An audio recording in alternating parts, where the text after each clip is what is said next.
At the end of the day, we get blinded by the process, by the structure, by, well, this is how we do things, and we lose sight of the most important thing, and that is, how do we create better outcomes?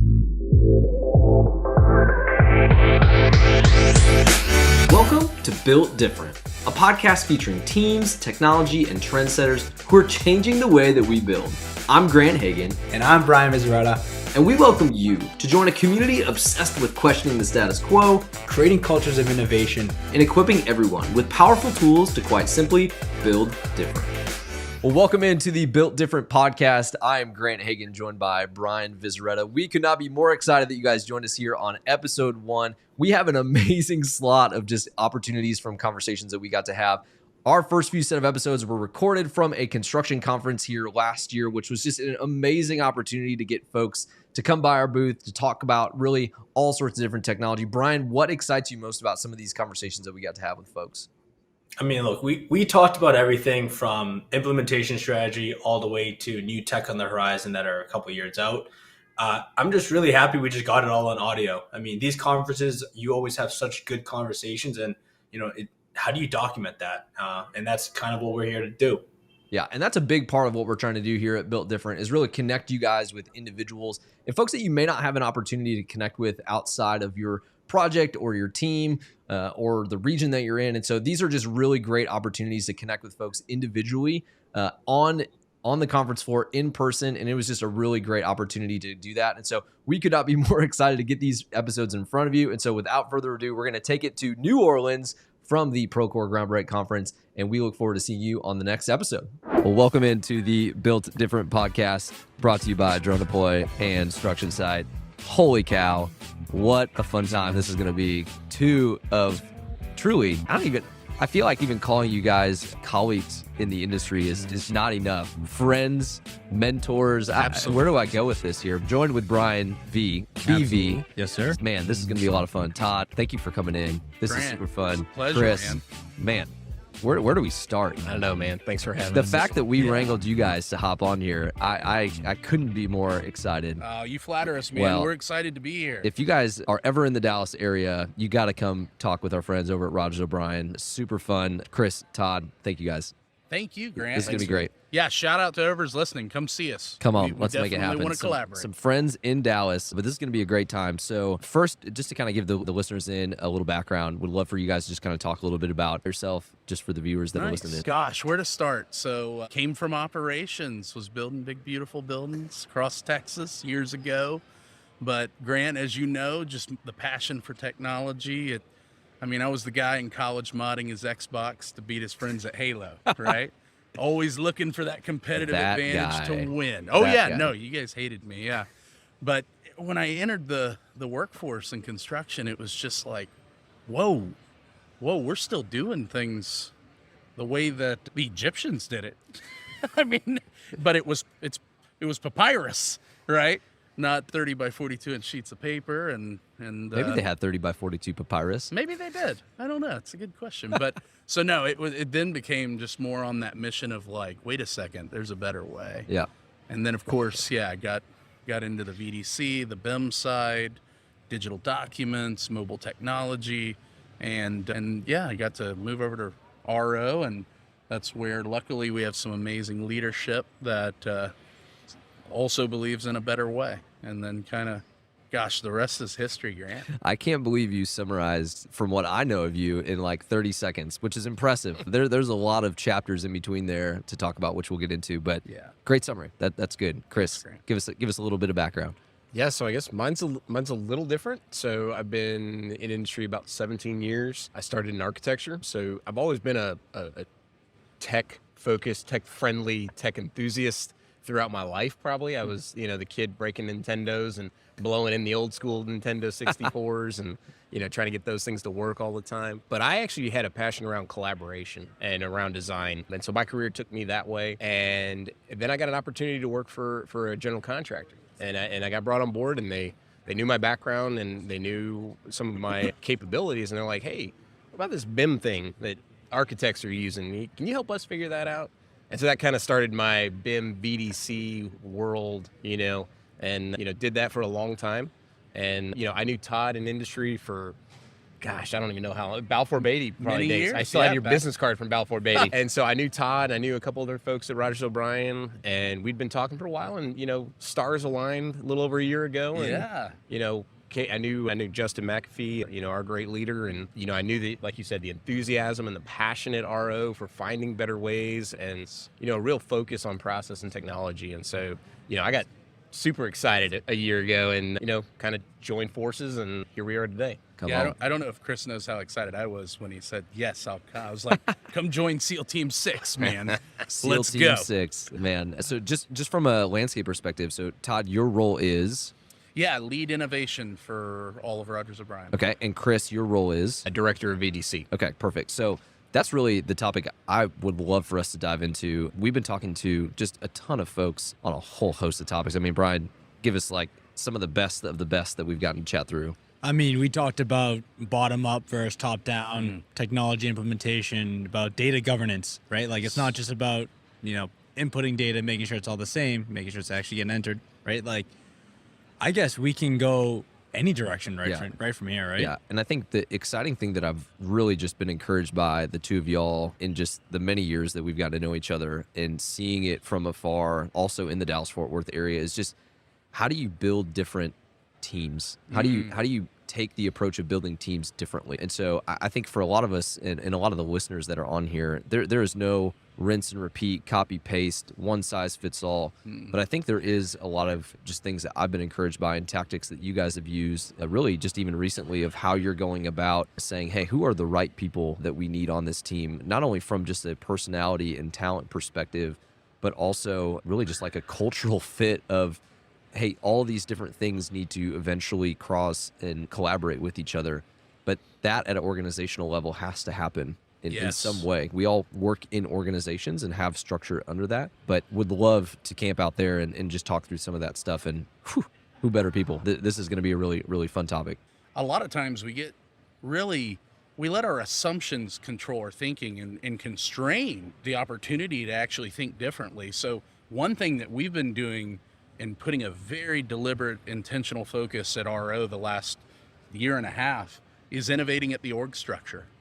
And that's something that I really think it's very innovative. We're always talking about innovation and technology around tools, process, but I don't think we do a good enough job of challenging, are we even organized correctly to be able to capitalize on all the opportunity that now exists? Right? Like, do all the tasks of a project engineer need to be done by that project engineer? Right. Or could portion of those submittal process be outsourced to somebody, in an office remotely? Like, let's get into that. Brian, it's time to question Holy everything. cow. Buckle up, baby. I would even go one step back. What is the role of a project engineer? Yes. Not just what are the things that they should do, don't do, how do we best do it? It's what is actually the role of a project engineer. I think we've taken a hard look at that, and I think that's where a lot of, especially larger companies, because they have to have a structure to kind of maintain some level of organization, right? But I think they get stuck in that structure, in their mind, in their thinking, in those constraints, and you got to take a moment and step back and say, are we organized the best way to bring value, to support, to benefit this company? You got to create the best outcomes, Right. right? At the end of the day, we get blinded by the process, by the structure, this is how we do things, and we lose sight of the most important thing, and that is, how do we create better outcomes? The hard Right. part, it's not the sexy topic. I mean, No. let's just talk about that for a Absolutely. second. I'm right? actually going to say it is a sexy topic. I love talking about Yeah. strategy and structure. Chris has got something. Right. I think it's going to become one. Yeah, it really for sure But needs you're to right. be. Traditionally, it hasn't. Yeah. Traditionally, most people don't really spend a lot of time there. But why is that? Like, it's so impactful. Yeah. I mean, you think about people leaving jobs, starting jobs, attracted to jobs, Yeah. performing well in jobs. Like, structure has its place in it. Totally. In levels of structure, for sure. We could camp there for a long Yeah. time. But, like, it's important, and it's kind of the undercurrent that you don't realize is really driving the company that you're in. Can I give a specific example so that we take the audience like down into the Let's weeds go, of baby. what we mean by Yeah. this? So something that just really recently that's been real pivotal in really eye-opening in giving us more confidence in speaking towards, hey, Are we structured correctly? One example is, we've heard all this talk throughout the last I don't know how many years we've been talking about data and being able to learn from data. I mean, I think we can all agree that experience-based decision-making has taken our industry as far as it can go, right? And I mean, our entire industry is built on experience, and that's great. That's why we attribute the best builders with age, right? But now we're entering this time where we have the ability to supplement situational data, historical data. Is that material on site? Is that person on site? When we supplement that, it changes the way that we can then make data-based decisions. Now, when we started going down that path, we started building these dashboards, and we started realizing, wait a second, nothing is showing up the way we thought it would. And this is where we then realize, well, wait a second, it's because, and you're gonna have to bleep me if I say, what is it? Whenever you put some, it's Go for it. It's shit in, shit out. I mean, it really is. One thing I don't think companies are taking a hard enough look at right now, and this is where, I feel compelled to share this. You have to, I did a talk on this yesterday, you have to align a process strategy aligned with a data strategy. And it's so hard for companies to do that because the way they're organized. Think of who defines process for operations. It's usually in operations. But one thing we've done at Rogers O'Brien is we've now we created a new department called Operational Excellence that owns process, the RO way of doing things. And we've now put that leader under the same umbrella as the director of IT.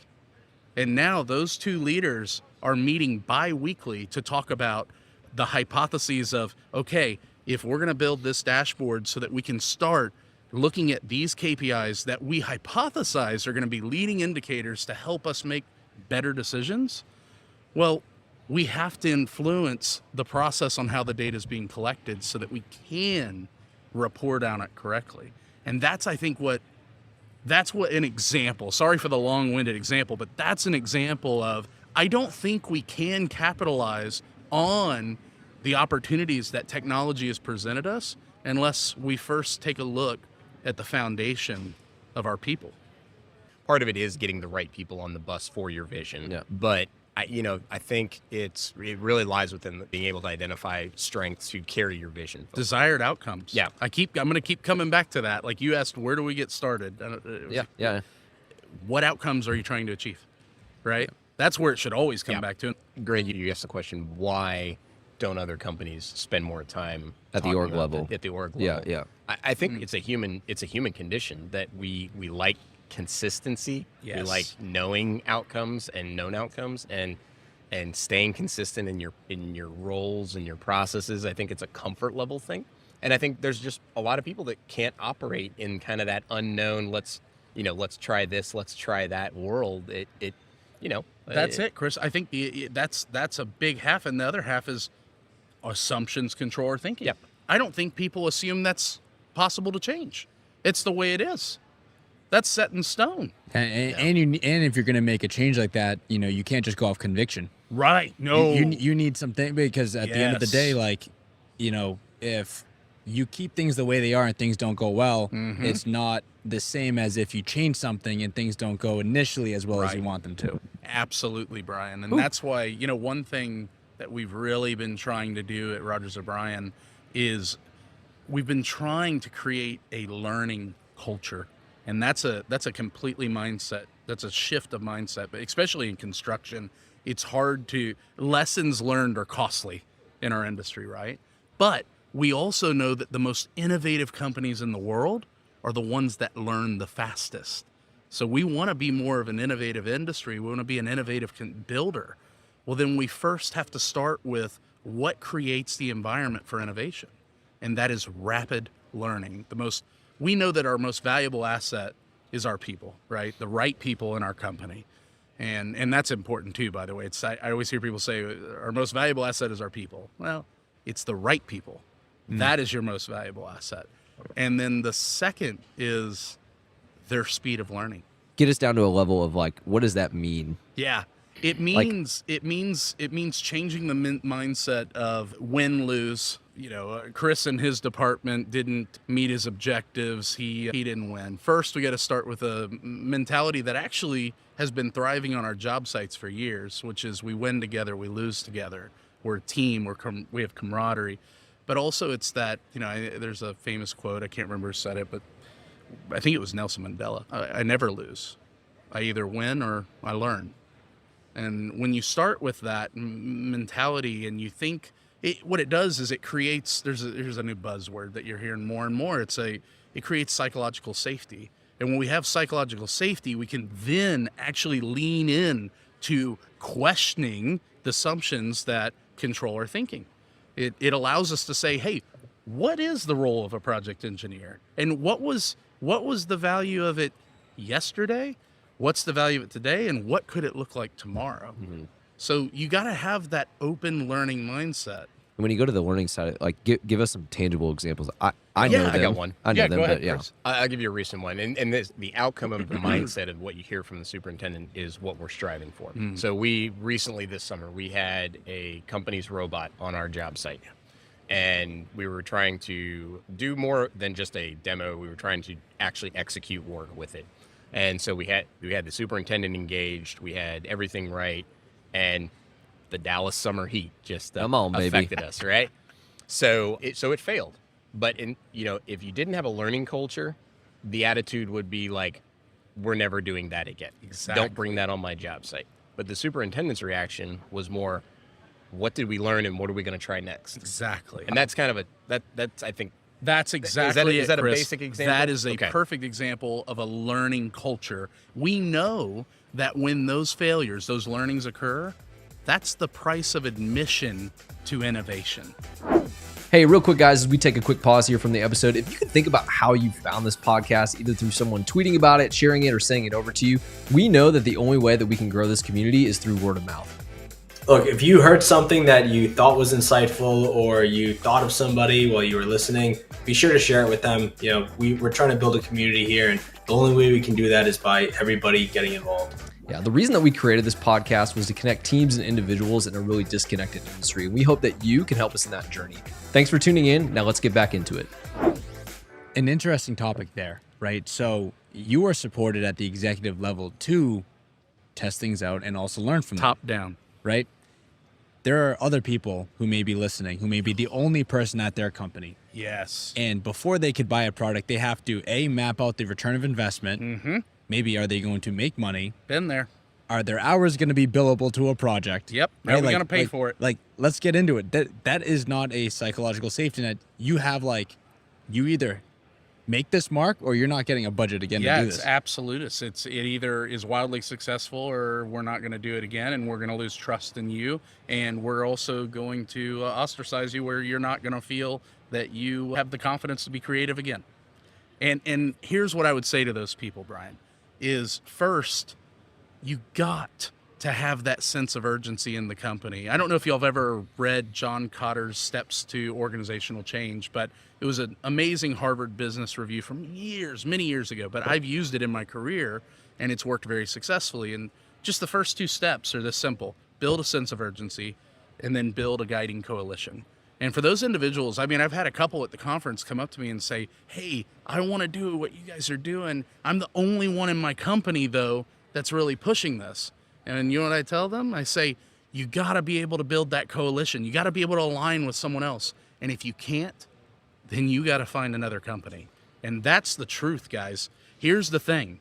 There's an arms race right now occurring. We're looking for people with that mindset. And there are other innovative companies that are looking for people with that mindset. There are companies that you can go thrive at. If you're at one right now where you're not getting to thrive, they're out there. Come find us. We're hiring. I mean, here goes Brian. I know Grant's inbox kind of probably looks similar to mine. Like, it's like, hey, I currently work in the construction company. What other companies are using technology that I should be looking at? Yes. About potentially moving to? They're here at this conference right now. Exactly. I can tell you right now, Rogers O'Brien, we pride ourselves on trying to practice to always be the tip of the spear, edge of the knife. But I can tell you right now, there's a dozen other companies that I know of that are absolutely cut from the same cloth.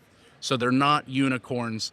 You got to get out, come I mean, Groundbreak's a great place. There's other industry events, but network. I'd say some advice, because you have other people on that topic that are passionate about the companies that they work for, and they want to see them transform, right? They have a passion to transform that company. And for me, I've had that experience in my past. My advice is, don't flip the switch. Don't take the big swing, right? Find the one person that you can help with something, and just start stacking those Legos. Now, it's a longer road. It takes time. It's organic. But start stacking those Legos. I think people try to take big swings at things and miss, and it just knocks them back faster. We call it the grand slam approach. It's like, hey, don't go swinging for the fences when you're up. I mean, like, runs are scored with people on base. Yeah. And like, that's great advice, get on Chris. first, steal second. And what you're saying is you're saying try, and the enemy of a great idea is 5 good ideas. Don't try to do 5 things. Like, focus on one problem your company has, and if you don't know what that problem is, go and ask. Say, I'll tell you all my favorite question. Chris is probably going to roll his eyes because he hears it so much, but this question can be so powerful to a company, to a department, to a team, to you as an individual in your life. And it's as simple as this. If everything remains the same, what's the one thing that we could do that would have the largest impact? Now, that's a really big lens to try to look through. But I tell you right now, if you can put the focus in, it's almost like March Madness, right? You're going to come up with a list of ideas, and then you got to start putting them head to head. And I promise you, if you do that exercise, there will be one that slightly outweighs the other. And then you put it head to head with something else. And when you get it down, and I'm not saying get it down to 3, get it down to 1, and go focus on trying to make an impact on that.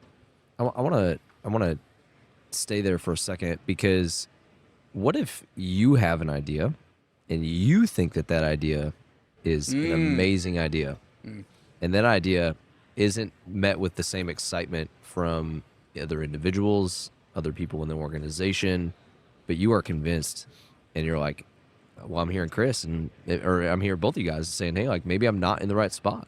Yeah. Like, I believe in this idea firmly. How would you encourage someone in that environment? Yeah, Chris, I'm trying to share the air here. Yeah, no, I would say first step is that person with the idea. They also have to be open to that feedback. Yeah. They have to look at it from a different lens. They have to understand why they're getting that feedback first. But if it's just met with a blank, like, well, we just don't do that, or we're not going to do that for no reason, then maybe you aren't in the right place. It's such a complex question, and here's why.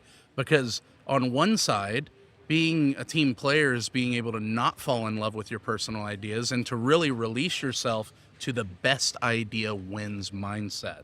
And if you come into a team and say, hey, let's leave our egos at the door, best idea wins. What that can really do is allow a team to align around, hey, I'm going to win some as an individual, and then I'm going to lose some as an individual. But as a team, we're going to use data to drive the decision on why that's the best idea. So that's one side of it. But the reason why I say this is such a complex question is there's the other side where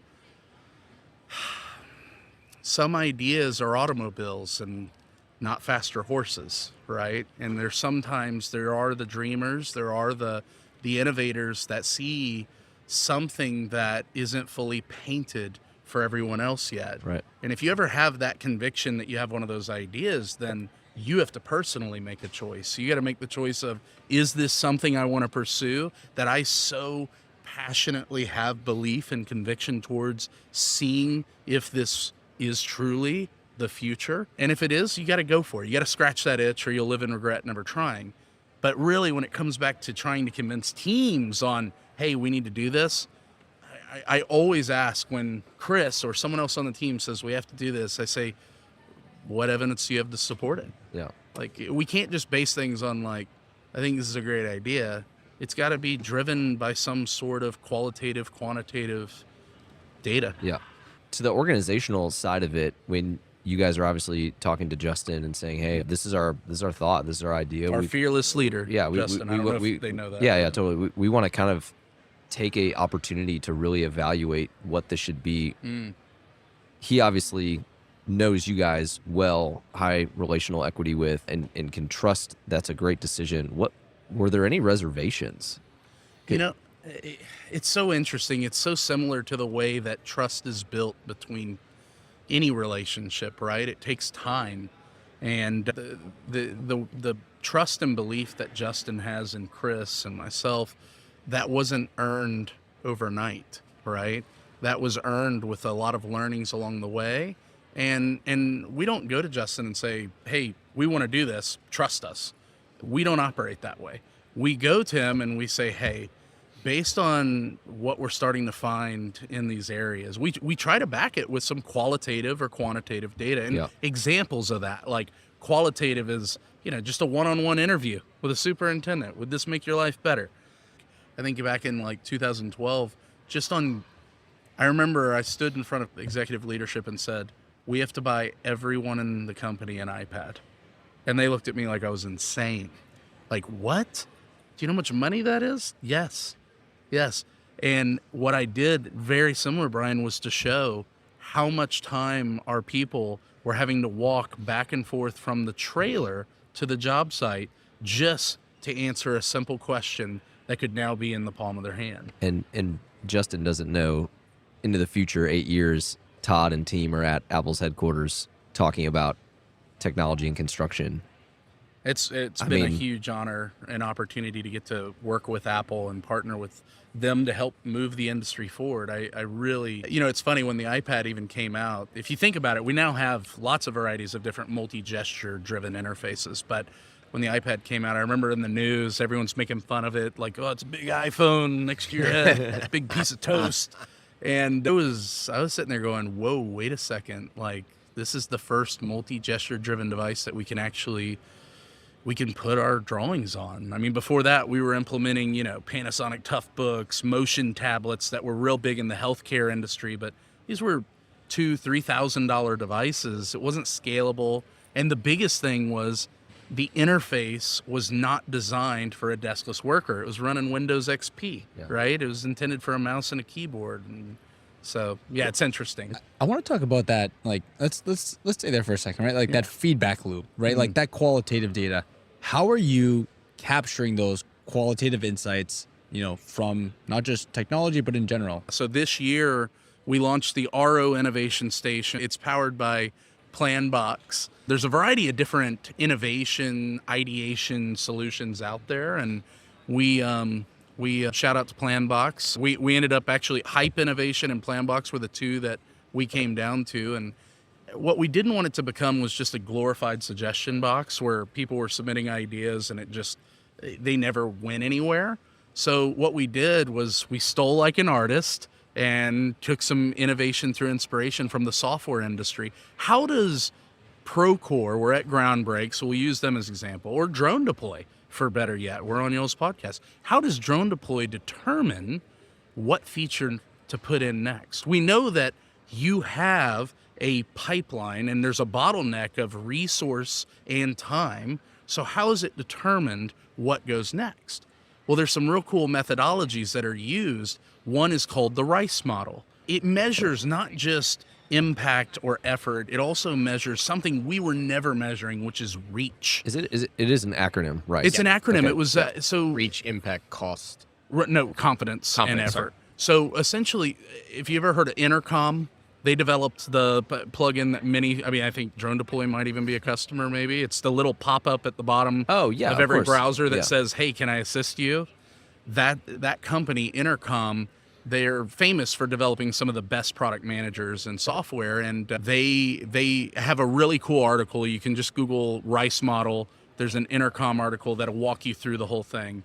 But so when people are suggesting these ideas to the innovation station, we have what we can measure a level of engagement, right? How many upvotes people are putting their personal brand or endorsement towards an idea.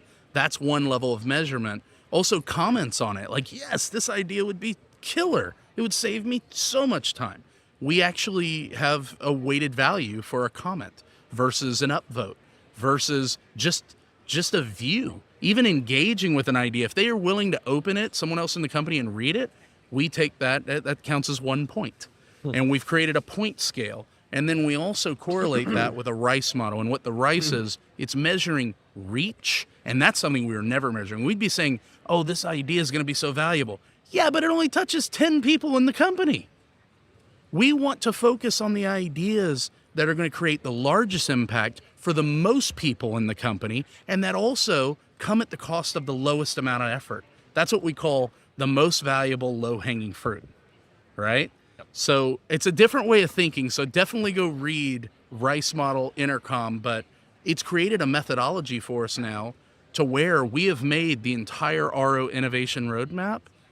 It's public to the company. We're completely transparent, and they can see how to affect and move their idea up. And how has that impacted the culture? I mean, obviously you guys are known for being an innovative culture and Practice. We're never done. Practice to be an innovative culture. How has that really impacted, or how have you guys seen the impact and the feedback from folks that are engaging with that content? I mean, I can imagine it's not just one department, one individual. Like, I'm thinking of like a forum board of like the one guy that or the one gal that's always on there, but like the reach that it has into these other departments.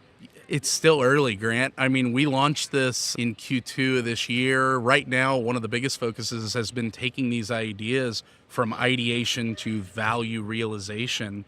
And I mean, there's skeptics in the company still, right? Because companies have had ways to suggest an idea to make it better. And that's where it really comes down to the action, right? Are we doing it? Are we making things better? So we have a lot of people, we have certain cohorts in the company where it's like, yes, I love this. And then it's just like any adoption curve you see. You have these early adopters and they're on there and they're engaging, submitting some great ideas. Then you have some of the people that are more reserved. And to be honest, it's more of the largest cohort, which is that proven case study. Like, show me that this is going to work and I'm in. And then you have those refusers that are like, that'll never work. And those we don't put that much effort into. They're smart people. They've been in the industry a long time. They know what they're doing, and it has to click for them, right? Mm-hmm. Instead, we have to highlight those values. One of the key word you used, I think, you're talking about culture and how it shifts culture a little bit, is transparency. I think a lot of companies have apparatuses like this, suggestion boxes, things, but they, the ones that we can't work on everything all the time. So when those things go into dark holes and nobody understands what's happening with them, they can't see that maybe it's not the top priority. It's right below it. They kind of lose momentum. They lose engagement. They don't believe in this process. And so we've seen that from the tool. I think people having an eye, understanding, great, I had a good idea, but these are 3 other great ideas that I think, well, I can see that my idea is only going to touch 12 people. And by the way, this is something that's really cool. We just launched this new capability to where people can appeal a score because they might have data that we didn't have whenever the committee was putting the score in place. So we're even trying to make it where you can influence your idea to go higher. If we didn't have all the information available when this was scored correctly, help us. Best idea wins. And what that does is it just, that transparency, it's kind of like, it's no personal agendas that are driving what we're focused and investing on next. Instead, it goes back to just leave the egos at the door, release yourself to best idea wins. Yeah. Brian was asking, how do we get that feedback? One of the things we're starting to see on the Innovation Station is that chat.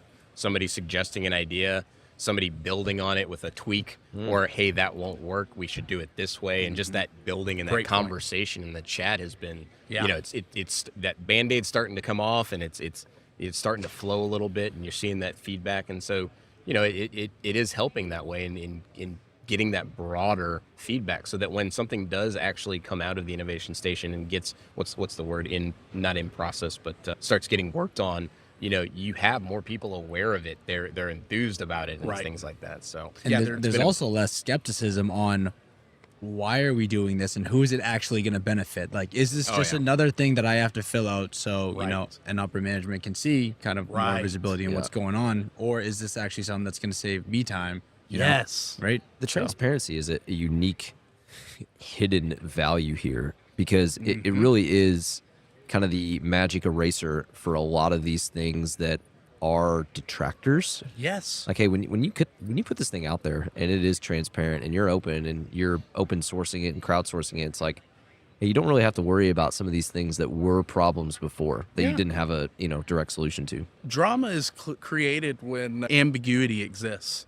When there's clarity and focus, we then have a clear mission on what we're trying to achieve, especially if it's a pure and correct, purposeful mission. Well, guys, this is awesome. I mean, we could talk on here for hours. All day. I think the hope for sure for the folks that are listening in is like, hey, there were too many nuggets here to even write down and put into a note section here, but just to be encouraged, I think is one thing that we really want folks that are listening in is just saying, hey, if you are in one of those situations, or if you are in a position that you don't feel you are continuing to grow, continuing to learn, like, hey, that's a great place to start. And there's a lot of opportunities there that you could consider and have an option to partake in. So Well said. Man, Chris, this is awesome. Yeah, Todd, no, thank you for amazing. having us. I really appreciate talk. you guys Pleasure. just taking the Thank time. you This is for super having fun. For those of you guys that are listening in, appreciate you guys spending the time with us here. We are going to wrap things up here on the Built Different podcast.